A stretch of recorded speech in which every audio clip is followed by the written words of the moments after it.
새벽 4시. 눈 덮인 산속에서 여자 하나가 죽을 힘을 다해 뛰고 있었다. 신발은 거의 벗겨졌고 얇은 외투는 피로 젖어 있었다. 뒤에서는 무전기 소리가 점점 가까워졌다. 목표물 발견. 도주 중. 그들은 경찰도 구조대도 아니었다. 그녀의 남편이 보낸 사람들이었다. 오늘도 찾아와 주셔서 감사합니다. 구독과 좋아요는 저에게 큰 힘이 됩니다. 지금 이 이야기 누구랑 함께 보고 계신가요? 혼자 보시는 분도, 옆에 누군가와 함께 보시는 분도 댓글로 살짝 알려주세요. 그럼 지금부터 이야기 시작하겠습니다. 눈이 허리까지 쌓인 깊은 산속이었습니다. 새벽 공기는 칼날처럼 차가웠고 산 전체는 숨을 죽인 듯 고요했습니다. 그때 한 여자가 피를 흘린 채 눈밭 위에 쓰러져 있었습니다. 여자는 마지막 힘을 다해 떨리는 목소리로 말했습니다. 살려주세요. 그리고 곧바로 덧붙였습니다. 경찰에는 알리지 말아주세요. 그 말을 끝으로 여자는 의식을 잃었습니다. 그 여자를 발견한 사람은 국가비밀 임무를 수행 중이던 특수요원 강태준이었습니다. 태준은 여자의 상태를 살폈습니다. 몸은 얼음장처럼 차가웠고 숨은 금방이라도 끊어질 듯 가늘었습니다. 멀리서는 무전기 소리가 들려왔습니다. 누군가 이 여자를 쫓고 있었습니다. 그것도 보통 사람들이 아니었습니다. 태준은 직감했습니다. 이 여자를 이대로 두면 죽는다. 그는 잠시도 망설이지 않고 여자를 안아 올렸습니다. 그 선택이 자신의 임무를 흔들고 인생까지 바꾸게 될 줄은 그때까지 알지 못했습니다. 이 여자의 이름은 서윤아. 국내 유력 IT 기업 서한테크를 세운 회장이었습니다. 25 젊은 나이에 작은 사무실 하나로 시작해 밤낮 없이 일하며 회사를 업계 정상까지 올려놓은 여인이었습니다. 돈도 있었고 명예도 있었습니다. 하지만 그녀에게는 늘 빈자리가 있었습니다. 바로 가족이었습니다. 일찍 부모를 잃고 혼자 버텨온 유나에게 가장 간절했던 것은 따뜻한 밥상, 믿고 기댈 사람, 그리고 진짜 가족이었습니다.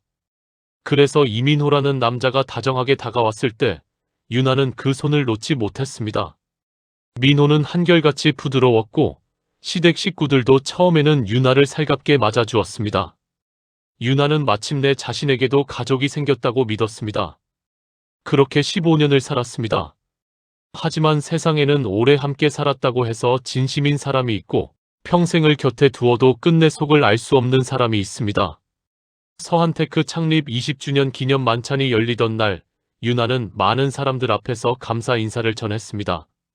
그날 남편 민호는 아내에게 오랜만에 별장에 들러 쉬어가자고 말했습니다. 바쁜 일상에 지쳐있던 유나는 남편의 말에 고개를 끄덕였습니다. 차 안에서 민호는 피곤할 때 마시면 좋다며 작은 음료병 하나를 건넸습니다. 유나는 별 의심 없이 그것을 마셨습니다. 하지만 얼마 지나지 않아 눈꺼풀이 무겁게 내려앉았습니다. 몸에서 힘이 빠지고 의식이 흐려졌습니다. 마지막으로 본 것은 무표정하게 운전대를 잡고 있던 남편의 얼굴이었습니다. 유나가 다시 눈을 떴을 때 그녀는 낡은 산장 안에 묶여 있었습니다. 손목에는 밧줄이 감겨 있었고 주변에는 오래된 나무벽과 먼지 쌓인 가구들 뿐이었습니다. 잠시 뒤 문이 열렸습니다. 들어온 사람은 남편 이민호였습니다. 하지만 그 얼굴에는 지난 15년 동안 보여주던 따뜻함이 조금도 남아있지 않았습니다. 민호는 차가운 눈빛으로 유나를 내려다보았습니다. 그리고 말했습니다. 이제 당신 인생은 끝났다고. 그 순간 유나는 깨달았습니다. 자신이 믿었던 결혼도, 사랑도, 가족도 모두 거짓일 수 있다는 것을 말입니다. 민호의 목적은 유나의 재산과 회사였습니다. 그는 유나를 실종시키고 결국 스스로 목숨을 끊은 것처럼 꾸민 뒤 주주총회에서 회사 경영권을 차지하려 했습니다. 더 끔찍한 것은 이 계획에 시어머니와 시댁 식구들까지 얽혀 있었다는 사실이었습니다. 며느리라 부르던 사람들, 가족이라 말하던 사람들이 유나의 목숨을 두고 계산을 하고 있었습니다. 유나는 산장에 갇힌 채 며칠을 버텼습니다. 감시하는 남자들은 전문적으로 움직였습니다. 그들은 교대 시간을 정하고 무전기로 보고를 했으며 유나를 단순한 사람이 아니라 처리해야 할 목표물처럼 대했습니다. 유나는 겁에 질렸지만 포기하지 않았습니다. 사람은 나이가 들수록 압니다. 울고만 있다고 누가 대신 살아주지 않는다는 것을. 유나는 화장실 창문을 눈여겨보았습니다. 작은 창문이었지만 몸을 비틀면 빠져나갈 수 있을 것 같았습니다. 그녀는 며칠 동안 일부러 힘없는 척하며 기회를 기다렸습니다. 그리고 새벽 4시, 감시가 가장 느슨해지는 순간을 노렸습니다. 밧줄을 조금씩 풀고 조용히 화장실로 들어가 창문을 열었습니다. 차가운 바람이 얼굴을 때렸습니다. 아래에는 눈이 깊게 쌓여 있었습니다. 유나는 눈을 감고 뛰어내렸습니다. 발목이 아팠지만 멈출 수 없었습니다. 뒤에서는 곧바로 고함이 터졌습니다. 목표물이 탈출했다는 무전이 산속에 울려 퍼졌습니다. 유나는 얇은 외투 하나만 걸친 채 눈 덮인 산길을 뛰었습니다. 방향도 몰랐습니다. 어디가 산 아래인지 어디로 가야 사는지 알 수 없었습니다. 그저 살고 싶었습니다. 자신의 인생을 남의 욕심에 빼앗긴 채 끝낼 수는 없었습니다. 하지만 몸은 이미 한계였습니다. 며칠 동안 제대로 먹지도 자지도 못했습니다. 추위는 뼛속까지 파고들었고 발목은 점점 더 아파왔습니다. 결국 유나는 눈밭 위에 쓰러졌습니다. 의식이 흐려지는 순간 낯선 발소리가 들렸습니다. 그 발소리는 자신을 쫓던 남자들과 달랐습니다. 조심스럽고 침착했습니다. 유나는 마지막 힘을 다해 살려달라고 말했습니다. 그리고 경찰에는 알리지 말아달라고 부탁했습니다. 그렇게 그녀는 강태준에게 발견되었습니다. 태준은 유나를 자신의 은신처로 데려갔습니다. 따뜻한 침낭에 눕히고 손과 발의 동상 증상을 살폈습니다. 그는 군인 출신답게 침착했고 움직임에는 빈틈이 없었습니다. 유나가 다시 눈을 떴을 때 그녀는 처음으로 안전하다는 느낌을 받았습니다. 하지만 안심할 시간은 길지 않았습니다. 곧 산장 주변으로 추격자들이 다시 접근했습니다. 태준은 유나를 산장 아래 숨겨진 방공호로 데려갔습니다. 두 사람은 숨소리조차 죽인 채 어둠 속에 앉아 있었습니다. 위에서는 남자들이 산장을 뒤지는 소리가 들렸습니다. 낡은 바닥을 밟는 발소리, 무전기 소리, 낮게 주고받는 말소리. 유나는 두려움에 태준의 옷자락을 움켜쥐었습니다. 태준은 아무 말 없이 그녀의 손을 잡아주었습니다. 그 손길은 짧았지만 유나에게는 큰 위로였습니다. 추격자들이 떠난 뒤 유나는 자신의 이야기를 털어놓았습니다. 남편이 수면제를 먹였고 산장에 가두었으며 시댁 식구들까지 함께 자신을 죽이려 했다고 말했습니다. 그리고 그 이유가 재산과 회사 경영권 때문이라고 밝혔습니다. 태준은 묵묵히 들었습니다. 그도 자신의 정체를 밝혔습니다. 그는 국가정보원 소속 특수요원이었습니다. 원래라면 민간인을 도울 수 없는 임무 중이었지만 죽어가는 사람을 외면할 수는 없었다고 했습니다. 두 사람은 눈보라 때문에 며칠 동안 산장에 머물러야 했습니다. 그 시간 동안 유나는 조금씩 회복했습니다. 태준은 그녀에게 따뜻한 차를 주고 간단한 음식을 챙겨주었습니다. 그리고 혹시 모를 상황을 대비해 손목을 잡혔을 때 빠져나오는 법, 중심을 잃지 않는 법, 자신을 지키는 기본적인 방법을 가르쳐 주었습니다. 유나는 처음에는 서툴렀지만 금세 배워나갔습니다. 그녀의 눈빛도 달라졌습니다. 처음에는 살기 위해 도망친 사람이었지만 이제는 자신의 삶을 되찾기 위해 일어서는 사람이 되어가고 있었습니다. 산장 안에서 두 사람은 서로의 외로움도 알게 되었습니다. 유나는 성공했지만 늘 혼자였고 가족을 갖고 싶어 거짓 사랑을 믿었습니다. 태준은 임무 속에서 살아오느라 누군가와 깊이 관계 맺는 법을 잊고 살았습니다. 두 사람은 서로 다른 길을 살아왔지만 마음 한구석에 같은 외로움을 품고 있었습니다. 눈보라가 멈춘 밤, 하늘에는 별이 떠 있었습니다. 유나는 그 별을 바라보며 생각했습니다. 자신이 정말로 원했던 것은 큰 돈도 화려한 자리도 아니었습니다. 믿을 수 있는 사람과 함께 평범하게 살아가는 삶이었습니다. 태준도 마찬가지였습니다. 그는 언젠가 임무를 내려놓고 조용한 일상을 살고 싶다고 말했습니다. 그 말은 유나의 마음에 오래 남았습니다. 하지만 추격은 끝나지 않았습니다. 눈보라가 멈추자 헬기가 산을 수색하기 시작했습니다. 태주는 더 이상 산장에 머물 수 없다고 판단했습니다. 두 사람은 밤길을 뚫고 산 아래로 내려갔습니다.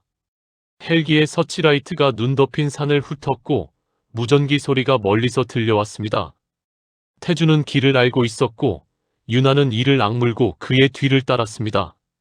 미끄러질 때마다 태주는 유나를 잡아주었습니다. 두 사람은 숲을 지나고 계곡을 건너고 어둠 속을 걸었습니다. 새벽이 밝아올 무렵 마침내 산 아래 작은 마을의 불빛이 보였습니다. 일주일 만에 보는 사람 사는 세상이었습니다. 태주는 안전한 빈집에서 암호화된 통신으로 도움을 요청했습니다. 그리고 유나는 자신의 비서 박정우에게 연락했습니다. 정우는 유나가 살아있다는 사실에 놀랐고 곧바로 그녀의 지시에 따라 증거를 모으기 시작했습니다. 남편 이민호와 시댁 식구들의 통화 기록, 수상한 계좌 이체 내역, 용병들과의 계약 정황, 수면제 구입 기록까지 하나씩 드러났습니다. 유나는 태준의 도움으로 서울로 돌아왔습니다. 하지만 태준은 함께 가지 못했습니다. 아직 끝내야 할 임무가 있었기 때문입니다. 두 사람은 산 아래 마을에서 헤어졌습니다. 짧은 시간이었지만 두 사람은 서로에게 잊을 수 없는 사람이 되어 있었습니다. 유나는 태준에게 무사히 임무를 마치고 꼭 평범한 삶을 살라고 말했습니다. 태준은 유나에게 반드시 살아남아 자신의 삶을 되찾으라고 했습니다. 그 말은 유나의 마음속 깊이 박혔습니다. 서울로 돌아온 유나는 숨어 지내며 반격을 준비했습니다. 2주 후 서한테크 주주총회가 열렸습니다. 이민호는 검은 정장을 입고 단상에 섰습니다. 그는 아내가 실종되었고 생존 가능성이 낮다며 회사 경영권 승계 안건을 올리려 했습니다. 시어머니는 앞줄에서 거짓 눈물을 훔쳤고 주주들은 무거운 분위기 속에 고개를 숙이고 있었습니다. 바로 그때 회의장 문이 열렸습니다. 서윤아가 들어왔습니다. 회의장은 얼어붙었습니다. 죽은 줄 알았던 회장이 살아 돌아온 것입니다.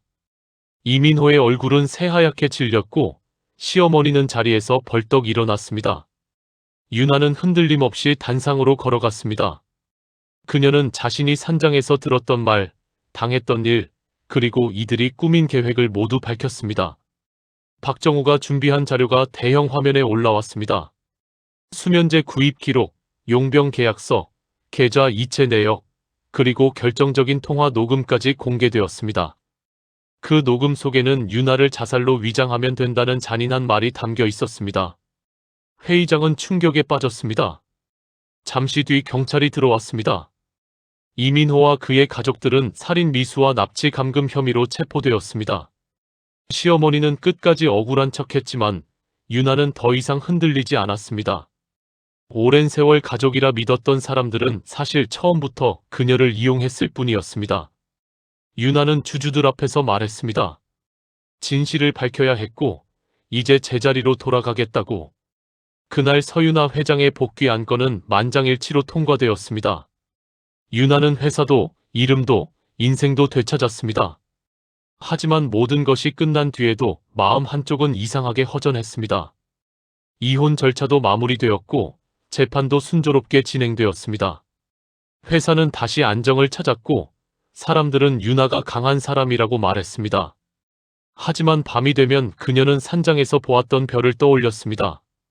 차가운 눈밭에서 자신을 안아 올리던 사람, 방공호 어둠 속에서 손을 잡아주던 사람, 말없이 지켜주던 사람, 강태준이 자꾸만 생각났습니다. 유나는 그가 남긴 긴급 연락용 전화기를 매일 꺼내 보았습니다. 하지만 쉽게 연락하지 못했습니다. 그 사람에게도 자신의 삶이 있을 테니까요. 그렇게 또 한 달이 흘렀습니다. 어느 비 오는 저녁, 유나는 회사 근처 작은 카페에 들렀습니다. 조용한 창가 자리에 앉아 커피를 마시던 그녀는 문득 태준을 떠올렸습니다. 그때 카페 문이 열렸습니다. 유나는 무심코 고개를 돌렸고 그대로 멈추었습니다. 문 앞에 서 있는 사람은 강태준이었습니다. 짧은 머리, 단정한 옷차림, 변함없는 눈빛. 두 사람은 말없이 서로를 바라보았습니다. 2달 만의 재회였습니다. 태준은 임무를 무사히 마쳤고 이제 현장에서 물러나 평범한 삶을 준비하고 있다고 했습니다. 유나는 모든 일을 정리했고 다시 시작하려 한다고 말했습니다. 이번에는 혼자가 아니라 진짜 믿을 수 있는 사람과 함께하고 싶다고 했습니다. 두 사람 사이에는 긴 설명이 필요 없었습니다. 산장에서 함께 버틴 일주일이 이미 많은 것을 말해주고 있었습니다. 비가 그친 밤, 카페 밖 하늘에는 별이 보이기 시작했습니다. 유나는 그 별을 바라보았습니다. 산장에서 보았던 별과 같은 별이었습니다. 그때는 모든 것이 불안했고 내일을 알 수 없었습니다. 하지만 이제는 달랐습니다. 두 사람은 살아남았고 각자의 삶을 되찾았으며 새로운 시작 앞에 서 있었습니다. 유나는 더 이상 외롭지 않았습니다. 더 이상 두렵지도 않았습니다. 사람은 때로 가장 차가운 곳에서 가장 따뜻한 인연을 만납니다.